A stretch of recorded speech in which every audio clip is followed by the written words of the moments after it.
Hey, folks, welcome to Moment of Clarity. Thanks for joining me. Thanks for being here. I got a lot of stories for you. 140,000 people in the streets protesting climate change in action and the cost of living. I probably won't hear that on your mainstream media. Also, we got a new leak that's been revealed showing that Britain was planning the bombing of the bridge that connects Crimea to Russia that was then bombed. So it was bombed by Ukraine. Ukraine initially basically celebrated it and admitted it, but then they decided that looked bad. So they said, never mind, it was a Russian false flag. Russia bombed their own bridge that they really need to connect Crimea to Russia, which also is a war crime and terrorism because innocent civilians are the ones crossing that bridge. But beyond that, we now have leaked documents showing the British intelligence were planning that exact bombing 6 months before it happened. I also have some good news for you. Can you believe that? I got some good news for you as well. And the 140,000 in the streets is good news as well.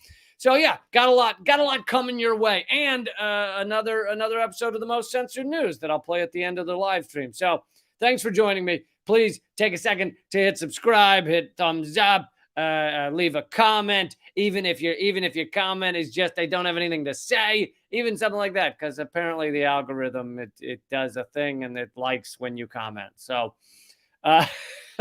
thanks for joining me. All right, let's get into it. So, massive protests just a few days ago in France. Now, I think these are important because I realize most of you are not in France. I'm not in France. I'm not French. You're probably not French, with a very few exceptions. So, why does it matter? Well, it matters because the truth is, countries are fucking bullshit. They're all in our heads.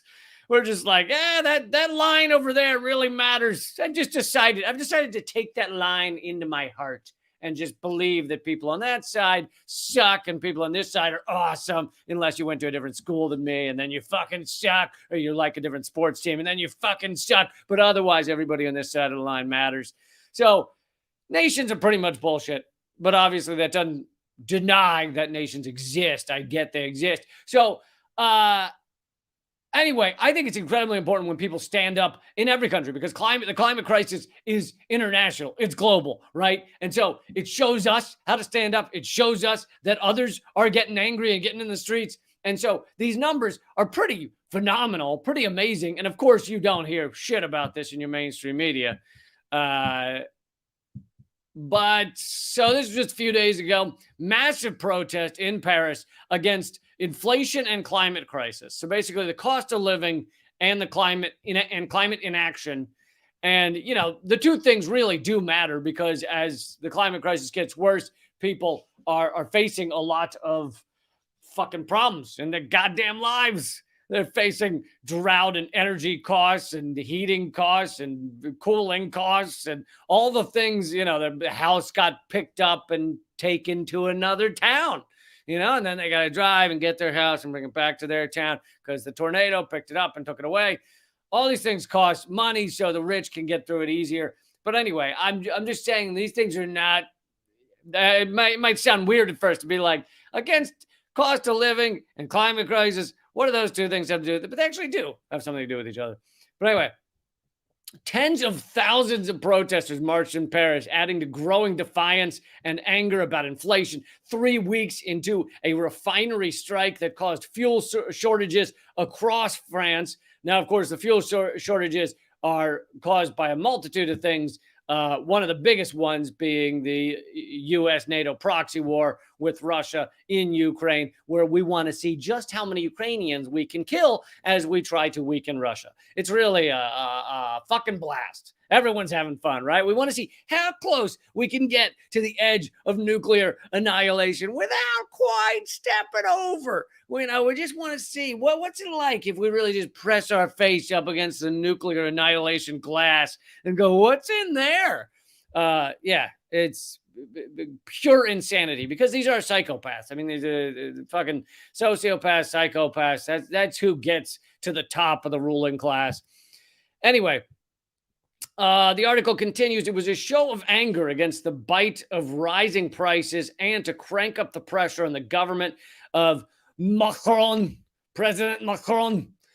Organizers called it a march against the high cost of living and climate inaction, as well as calling for massive investment against the climate crisis. They also demanded emergency measures against high prices, including freezes in the cost of energy, essential goods, and rent, and for greater taxation of windfall profits by corporations.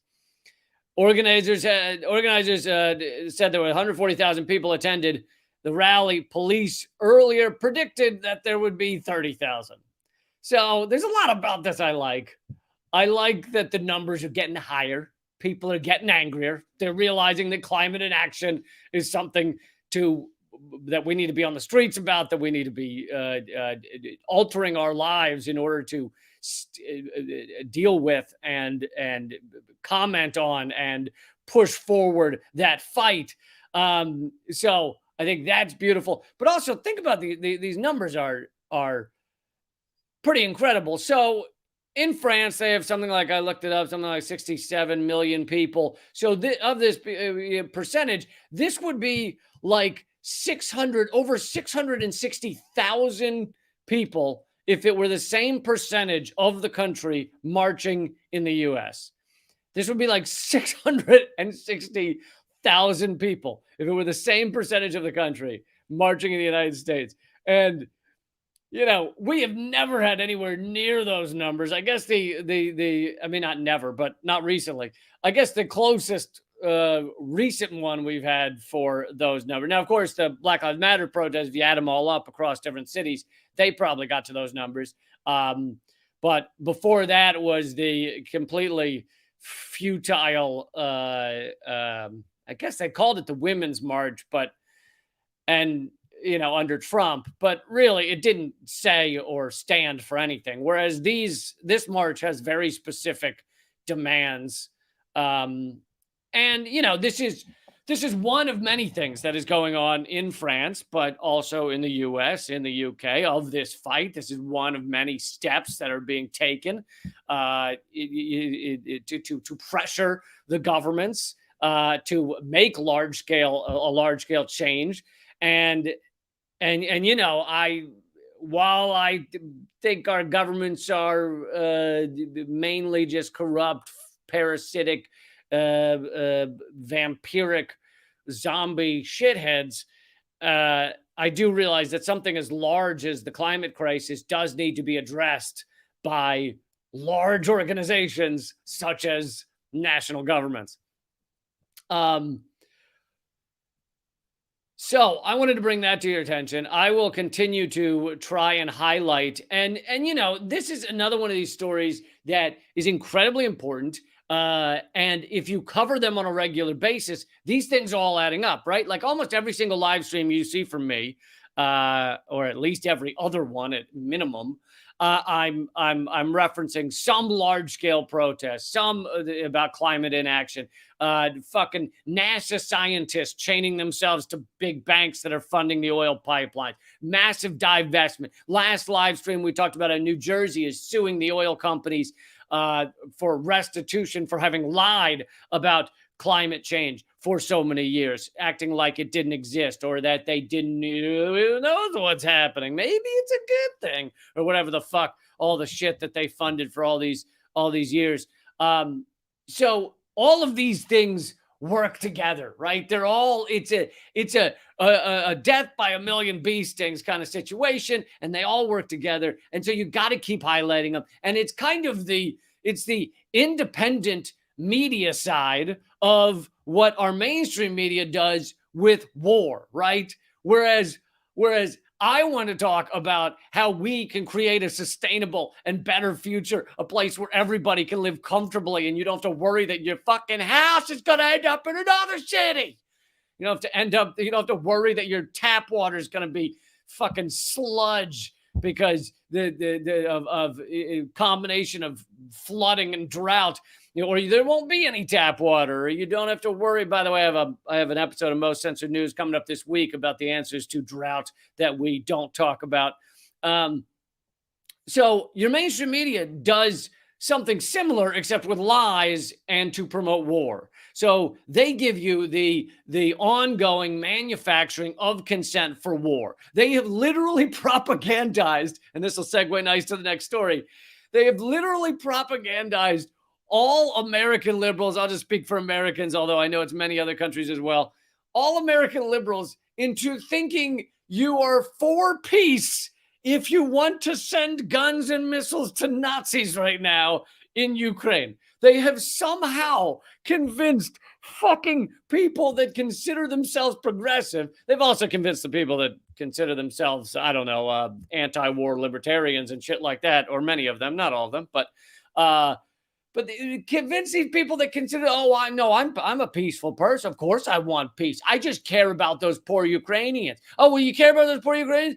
Then you should want this to end at a fucking negotiating table, not with Nazi missiles. You fucking idiots. That the level of propaganda that took to get to that place, just every day, I flipped on, we did a live show in London a week ago or whatever it was, and I flipped on the BBC there in my hotel room. Let's see what BBC's saying. And of course, the report was just in their nice little British voice, which I won't try and do. They honestly, just the moment I flip it on, it's just like, this child under this Ukrainian child was targeted with a surface-to-air missile and has been living under a bridge and eating dried squirrel for the past week. And look, I'm not saying the pain of Ukrainians isn't real. It fucking is real. But you know how to stop it? Fucking sit down at a goddamn peace table and stop it. You don't just the U.S. wants to see this last as long as possible. That's what we want. That's why we're advising Ukraine on how to blow up their own goddamn bridges, how to blow up fucking oil pipelines. That's why we're doing this, is because we want this to go as long as possible. Which is so fucking sociopathic. And the drip of the propaganda has convinced people that think they call themselves progressive. I'm a progressive. I want peace. And that's why I stand with the Nazis. Wait, what? Do you hear yourself? Say that again, but slower. Did you hear what you just said? Okay, so on perfect segue to the next story. Okay, so you heard about this. It was a big story. They covered it on all that mainstream media about the bridge between Crimea and Russia that was blown up by a suicide truck bomber, making much of the bridge impassable. And the moment it happened, Ukrainian officials, they celebrated. Apparently, I heard that they actually had a stamp. They had designed a postage stamp to commemorate the celebration of the blowing up of this bridge. And so they basically celebrated. They say, "Yeah, this is wonderful. Look at what we did. Basically, we did it." And then they realized there must have come some moment after a few hours or a day or two where they were like, "Oh, that looks bad if we celebrate war crimes." Okay. And again, this is not saying, for those of you who are new to my stuff, I'm not for Russian invasion. All right. I have said I'm opposed to the Russian invasion, but I'm just opposed to war. And so I also don't want to fund and arm Nazis. Like, I'm opposed to all those things, which you can be. Your mainstream media wants to tell you, no, you got to pick a side. No, you fucking don't. You can pick a side called peace, assholes. Anyway, so this is not saying there aren't war crimes on both sides, but this one was a very clear celebration of a war crime, a bridge with civilians crossing it, not in a war zone, by the way. It's not like there were fucking people shooting guns around this bridge from Crimea to Russia. So they bombed this thing, celebrate it, then change their mind and say, "Oh no, it wasn't us. It was a false flag. False flag. Russia did it. Russia bombed their own bridge, just like they bombed their own oil pipeline." Yeah, no. But here is the leaked document in case you need the proof. I love how the proof always comes out 5 days later. And then mainstream media never covers that. But all right, in case you needed the proof, this coming from the Gray Zone, great outlet. Exposed before Ukraine blew up the Kerch Bridge, British spies plotted to blow up the Kerch Bridge. The Gray Zone has obtained an April 2022 presentation drawn up for senior British intelligence officers. So this is like a classified document. This is not something they showed publicly. Hashing out an elaborate scheme to blow up Crimea's Kerch Bridge with the involvement of specially trained Ukrainian soldiers. Almost 6 months after the plan was circulated, so that was back in April, Kerch Bridge was attacked in an October 8th suicide bombing, apparently overseen by Ukraine's SBU intelligence services. Detailed proposals for providing audacious support to Kiev's, quote, maritime raiding operations were drafted at the request of Chris Donnelly, a senior British Army intelligence operative and veteran high-ranking NATO advisor. The wide-ranging plan's core component was destruction of the bridge over the Kerch Strait. Britain's evident interest in planning such an attack underscores the deep involvement of NATO powers in the Ukraine proxy war. At almost precisely the time that London reportedly sabotaged peace talks between Kiev and Moscow in April this year, British military intelligence operatives were drawing up blueprints to destroy a major Russian bridge crossed by thousands of civilians per day. And this is a key point, and I've done previous episodes on this other point, because a minute ago I was talking about how these progressives act like they want peace, but they fucking don't stand for peace. There were talks between Ukraine and Russia that were very close to nailing down peace, to nailing down a settlement that would have stopped the war. This is back in April.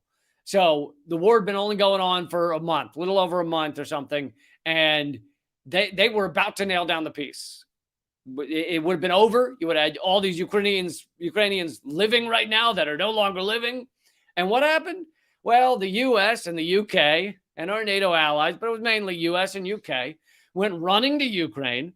Boris Johnson pulled Zelensky aside and said, yeah, even if you were to agree to this, your allies would not agree to it, meaning U.S., U.K., NATO would not agree to this peace. So therefore, and if you were to sign it, then U.S., U.K. would threaten to withdraw our backing of Ukraine, which Ukraine knows that without the U.S., U.K. backing, they're fucked. So basically, the U.S. and U.K. just destroyed those peace talks. They went in and said, not happening. And this was basically admitted by Boris Johnson when he spoke to Macron the following week. And he said that he went to Zelensky and told him to end the peace talks. So where is that on your mainstream media, right? Where is that?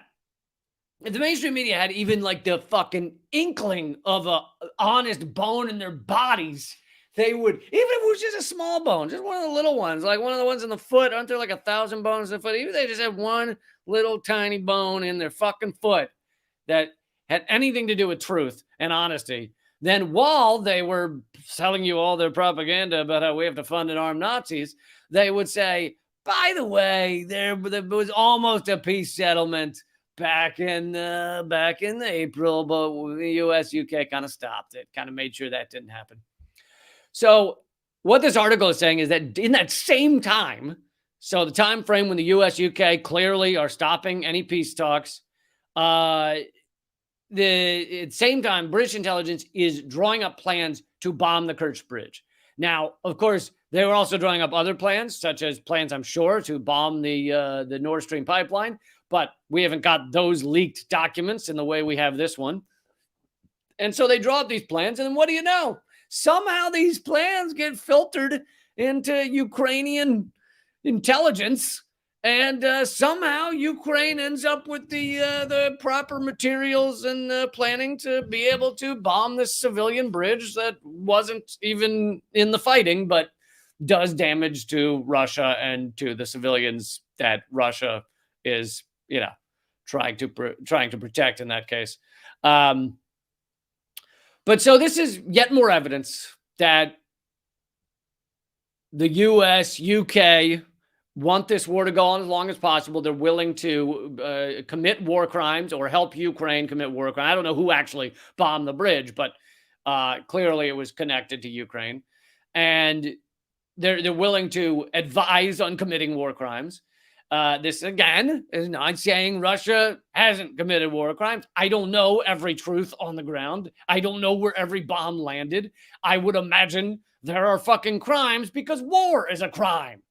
The way they have us thinking about this, like the way they have our minds working right now is like, oh yeah, well, it's only a war crime if you do war wrong. If you do it the nasty, dirty way, then it's a war crime.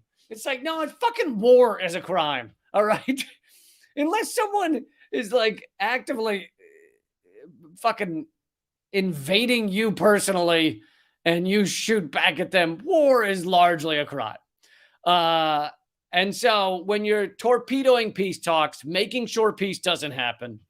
I mean, again, I got to talk about the brilliance of propaganda to get people, Americans who think they support peace and think they support or stand with Ukraine to actually support, as they're standing with Ukraine, to actually support as many Ukrainians dying as possible, which is what the U.S. is making sure happens. We're making sure this fucking proxy war lasts ends with the last Ukrainian. You know, we'll fight to the last Ukrainian.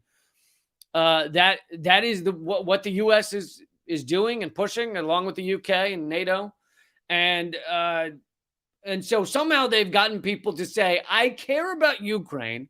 I care about those people. I care because they're white people." I care about those people. I stand with Ukraine. I'm going to wear a little pin saying I stand with Ukraine. And what am I going to do in order to stand with Ukraine? Going to ensure lots of them die. I mean, that's, you got to give them credit. That is some fucking awesome propaganda. That's propaganda of a fucking holy hell level. God damn it. Goebbels would be proud, my friends. All right, so want to get to the next story here. In another story or so, that's how I rate time now. In another story or so, how long is it going to take to get there? About 2 stories. In another story or so, I will, the live stream will only continue at rumble.com/Lee Camp. I've had to do that because I'm the most censored comedian in America. My main YouTube channel with 250,000 subscribers was banned globally, is still banned globally, will always be, I assume, banned globally. Over 1,000 videos banned globally. So, you know, being truly anti-war is how you really get banned, how you really get canceled. Not being hateful or mean or saying awful shit about people. That doesn't get you banned or canceled. No. Okay, I will post the Rumble link. Someone asked. Making me do all the work. That's why are you making me do all the work? All right. I'm putting the Rumble link in the comment thread. So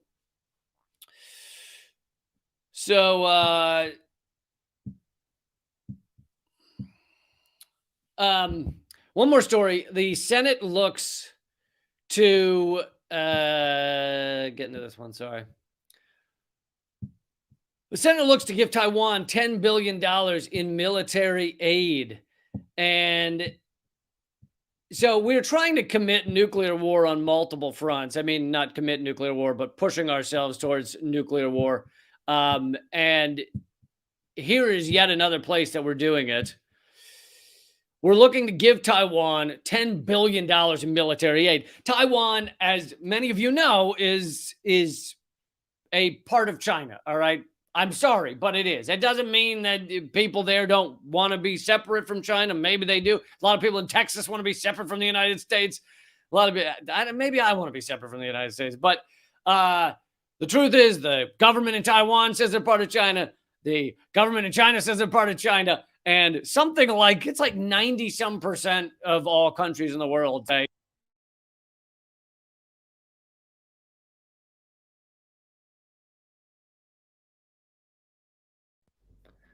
hold on a second. Got mic issues. Meaning I ran into a guy named Mike. He was an asshole. All right. And so the U.S. is trying to push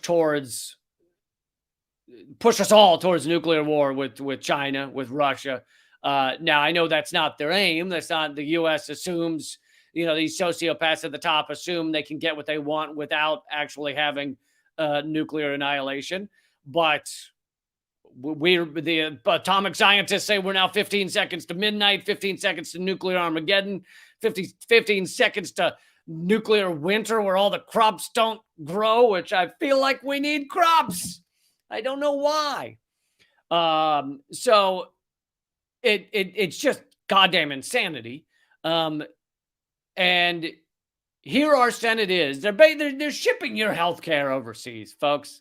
You know how we don't have health care in the United States, and 50% of everybody who gets diagnosed with Kansas, if you get diagnosed with Kansas, oh, that's the worst.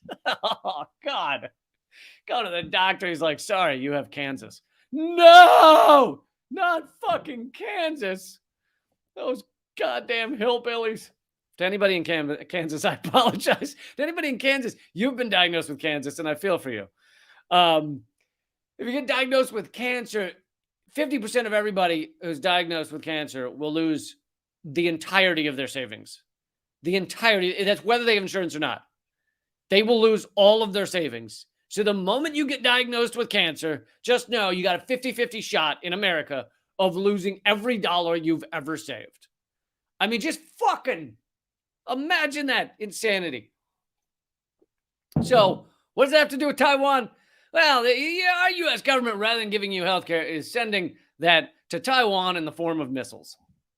Now, I know that's not really how the money works, MMT, et cetera, but it's an interesting way to think about it. It does work that way in terms of the priorities. They're sending the priority of your healthcare over to Taiwan in the form of fucking military aid to try and goad China.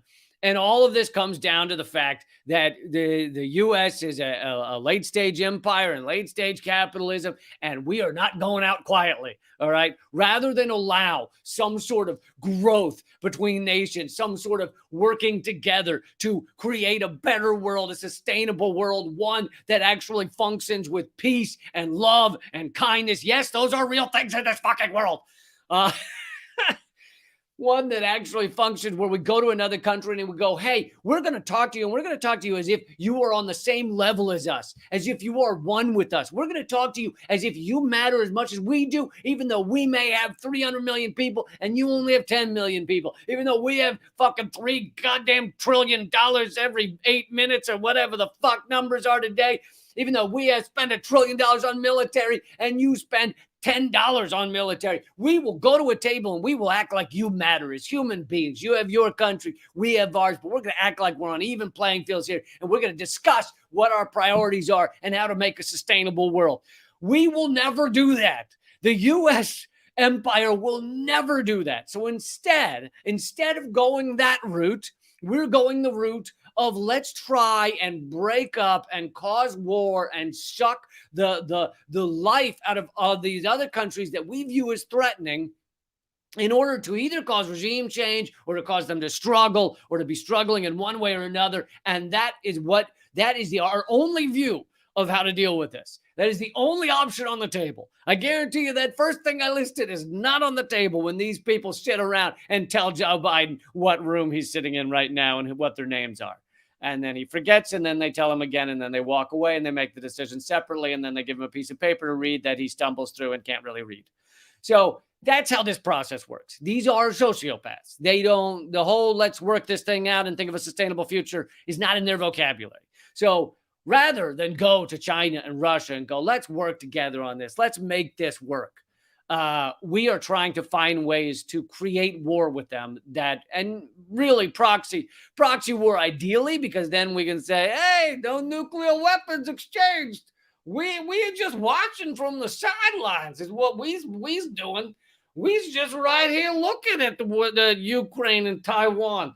Hey, my hand, but you can see my hands. And I don't know where this accent is. I think it started in something Brooklyn and then it went somewhere Southern. And that's how what we're doing right now is we watching from the sidelines. And that's that's how fucking out of sorts our foreign policy is. Our accents change every 12 seconds. That's how out of it we are. That's how fucking gone Joe Biden is. Doesn't know his own accent. So we prefer to create proxy wars because then there was a slightly less chance of fucking nuclear exchange. And this is why Nancy Pelosi flew to Taiwan and fucking offended China. And this is why we're sending military weaponry now to to Taiwan. And this is the latest. The Senate's version of the 2023 National Defense Authorization Act, NDAA, will include $10 billion in military aid for Taiwan. Defense News reports on Monday. The $10 billion would be given to Taiwan over 5 years in the form of foreign military financing, FMF, a State Department program that gives foreign governments money to purchase U.S. weapons. How kind of us. Isn't it great that along with creating proxy war and pushing us towards nuclear Armageddon, we get to make billions of dollars for our weapons contractors at the same time? I mean, is that not just a win-win? That sounds like a win-win to me.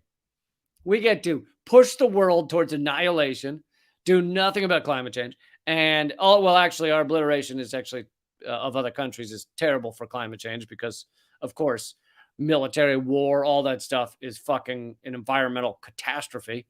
So push ourselves more towards climate change, and in the process, we are able to also enrich weapons contractors who are just, they're just good people. That's the message I want to get across here is weapons contractors. They're just people too. All right. And they just want to take care of their kids by sending missiles to other countries that will ultimately be used to kill children. And they're just doing their jobs, and they probably are the son or daughter of someone who built weapons for a living, and they're just following in the family business. My grandpappy used to build weapons. My grandpappy's grandpappy used to build weapons. Of course, the largest weapon they had back then was a knife with a stick tied to the end of it, but he used to build those. And now here I am building bombs that can take out cities. So it really is a family business. A lot of mom and pop weapons contractors out there.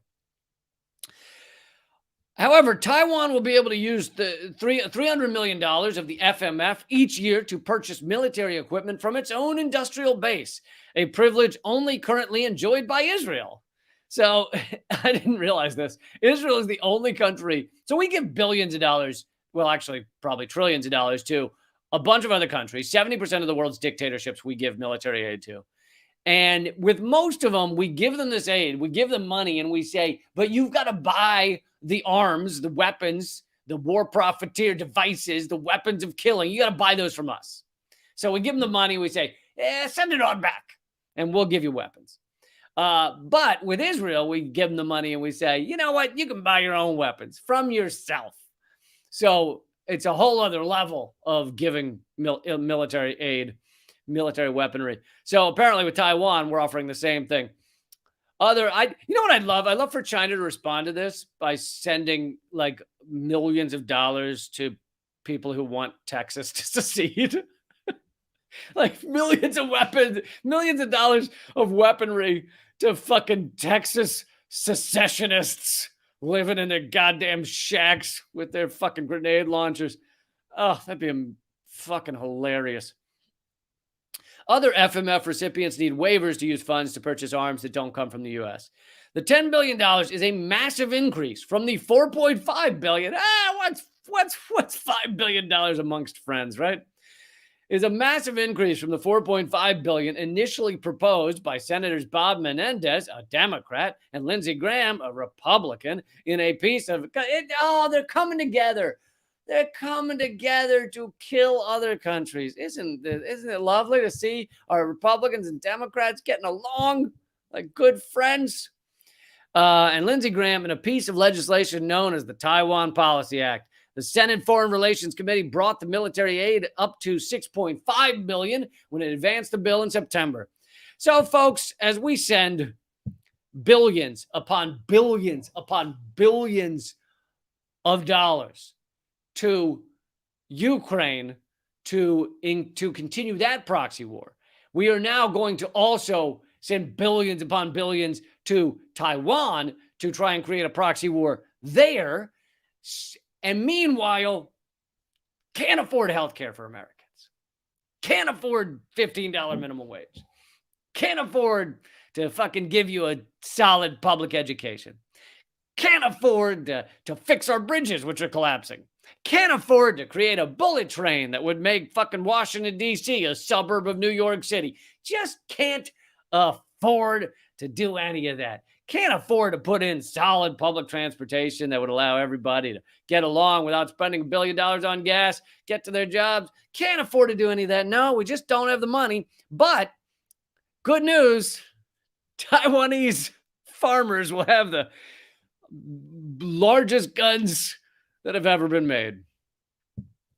Oh, so exciting. All right, folks. Let's see here. One more story. We'll do one more story before I head on over to rumble.com/Lee Camp. This is a good news story. I'm going to give you the Rumble link one more time. This is a good news story. And by the way, if you think you're getting $1 worth of content in this, please become a member at leecamp.net. It's right there on the screen. The lowest level to join up is $1.25 a week. So if you think I'm more important than a coffee, now look, I know I'm not more important than your first cup of coffee in the morning, but am I more important than the third cup of coffee, like later in the day? Maybe, right? Could be. And honestly, $1.25, that's like, you can't even get that a coffee for that anymore. So it's really like half a coffee.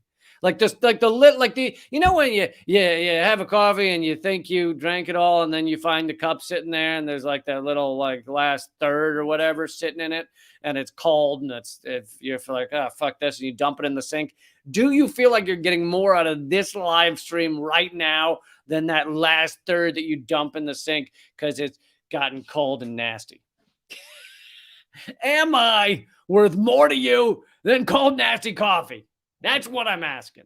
If so, join up at leecamp.net and become a member. Also, you get all kinds of exclusives if you join up. You get the live Q&A with me every Friday.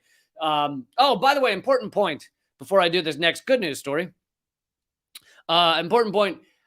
I'm moving. So my Saturday live stream, we had already just moved that to 2 p.m. Eastern. So these normally have been at noon Eastern.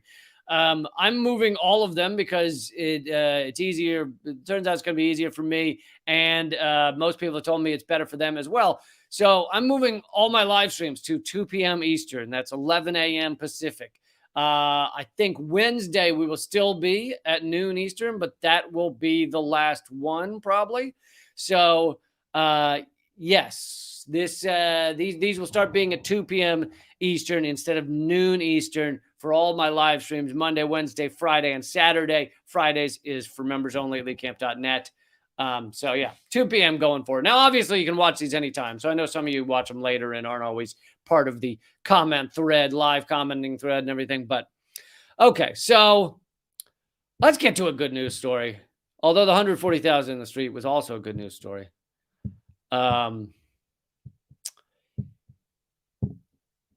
And this is, someone just told me about this site. It's not a bad site. It's called reasons to be cheerful .world. Now, I've heard of sites like this before where they try and just give you good news, but my experience in past sites like this is they're like, man finds puppy. Man, little girl reunited with puppy that she lost for an hour and a half. Like, yes, they're good news, but they're like not good news that have any larger implications. It's like these folks freed a dolphin when it got stuck in a toilet. Who knows how that dolphin ended up in that toilet, but it is home free now. I don't know. Like, yes, there's a good news, but they didn't mean nothing. So I have never been much of a fan of the couple of sites I've seen that are like good news sites. However, this one seems to have actual information that is has larger implications. It's about making change. It's about fighting back. So yeah, maybe this site's all right. Reasons to be cheerful.world. Although I kind of hate the name. Does it have to be cheerful? Could you make it reasons to be fucking ready to fight, man? I don't know. Maybe I'm just too angry. Maybe I just need anger and everything. Open source seeds loosen big ag's grip on farmers. Open source seeds. I know that sounds funny, but we're going to get into the what it means. Most people have heard of open source software, maybe also of open source beer, which they actually have a link to, which I didn't know if that was a thing. I mean, I knew people make beer in their bathtubs. Hopefully not naturally. Like, hopefully they went to the effort to make beer and it wasn't just like they took a bath and they were so fucking disgusting that the water fermented or something. But yes, apparently open source beer is a thing. Open source pharmaceutical research is also a thing. The principle is the same. Someone developed the seeds for cowpeas, corn, rye, and more, and now offers the resource for everybody to share. Just like software development has been co-opted by a few global companies like Microsoft and Apple. Co-opted is a nice way to say that, but I feel like it's more like fucking consumed, gobbled up, just fucking latched onto and sucked into their nasty battery acid stomach lining or something. But yeah, co-opted is another way to say that. Just like it's been co-opted by a few global companies like Microsoft and Apple, the internal seed development and trade is also controlled by a few big giants like Bayer, which owns Monsanto, Corteva, which owns DuPont, and ChemChina, which owns Syngenta. A 2012 Oxfam study found that 4 companies dominate more than 60% of the global trade with grains. God, if it was 4 companies in 2012, it's probably 2 companies now. Well, what it is probably 4 companies have 80% instead of 60%. When we buy cereal or bread, we buy cereal or bread, few pay attention to the fact that most grains are protected or even patented. Most farmers don't own the seeds they sow in their fields. They are renting them. And this was a key point in a story I have covered more than once, which is hundreds of thousands. You heard that right. Hundreds of thousands of Indian farmers in India have killed themselves because they were talked into buying Monsanto's seeds, which do not regenerate. And they basically, if they had a bad crop, had no way to replant. They were already out the expensive cost of these seeds. And so they basically had no way to feed their family. And rather than face that, they have killed themselves, and literally hundreds of thousands.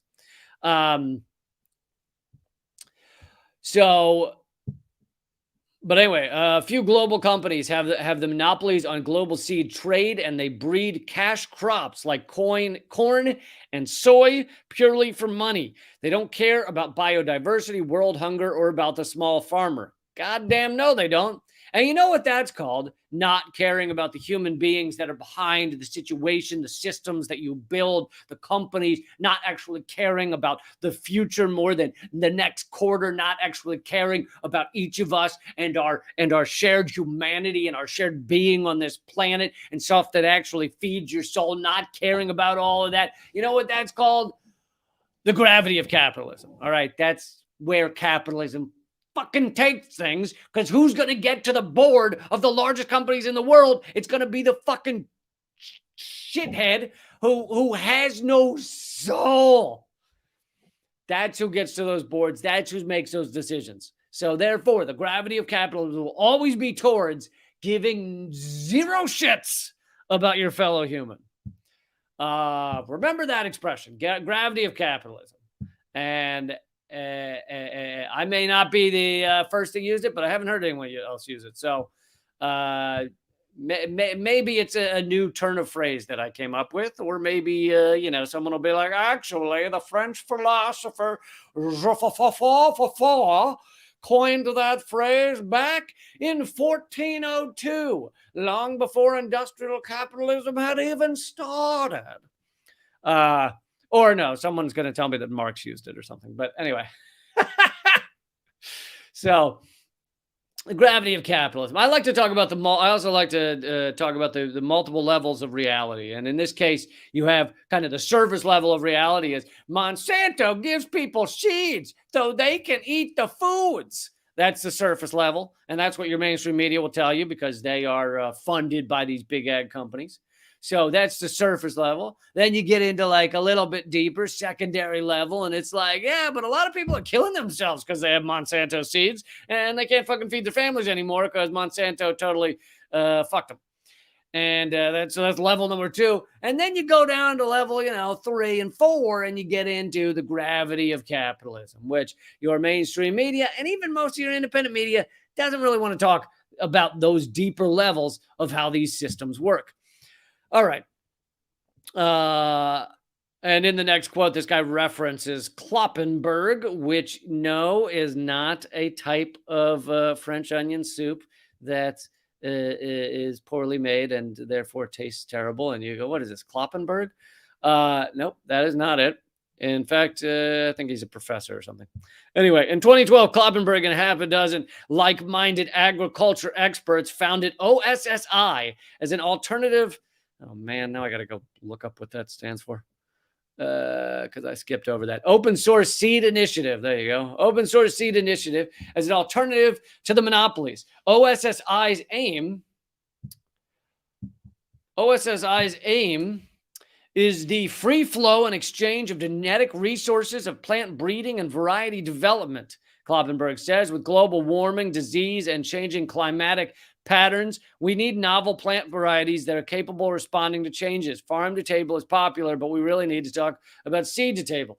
So, and here's the thing, there is some nuance here. I am opposed to the way that GMOs, genetically modified organisms, are sold to us usually in our mainstream because they are not tested much at all. They're not we don't know the impact on your body 5 years later. So that's why I'm opposed to it. I'm not opposed to the idea of any genetically modified fruit or vegetable or plant. I think you can genetically modify plants so that they are able to grow more successfully. They're able to grow in less water. These are things we're going to need as climate change continues to decimate our world. We need this stuff. But I do think there needs to be extensive testing so we can know whether you're going to fucking grow gills or something after you eat that tomato. But anyway, there is a good news story that Big Ag is incredibly powerful. It's not talked about much. Another thing independent media rightfully talks about is how fucking awful Big Pharma is. Big Pharma, incredibly awful, incredibly destructive in many ways. And I think it's good to talk about this stuff. But independent media rarely talks about Big Ag and the decimation of our world. That is, sorry to use that word twice in 3 sentences, but the destruction of our world that Big Ag is responsible for. And I think it needs to be talked about a lot more. That's one of those kind of third layers of reality you get into right there, third layer. I always use a Southern voice to mean the person's stupid, so now I'm using it to mean they're smart. This is third layer reality right there is what we're seeing with that story about how the Big Ag owns our system and destroys our fucking planet is what I'm saying. See, that is a smart Southerner. That guy nailed it. All right. Well, I'm glad to give you a good news story. All right, we are moving over to rumble.com/LeeCam, rumble.com/LeeCam. Join me over there for the rest of this live scream. I'm going to call this a live scream from now on out. From here on out, either one. This is definitely a live scream that we're having, folks. Isn't this a scream? Folks, isn't this just a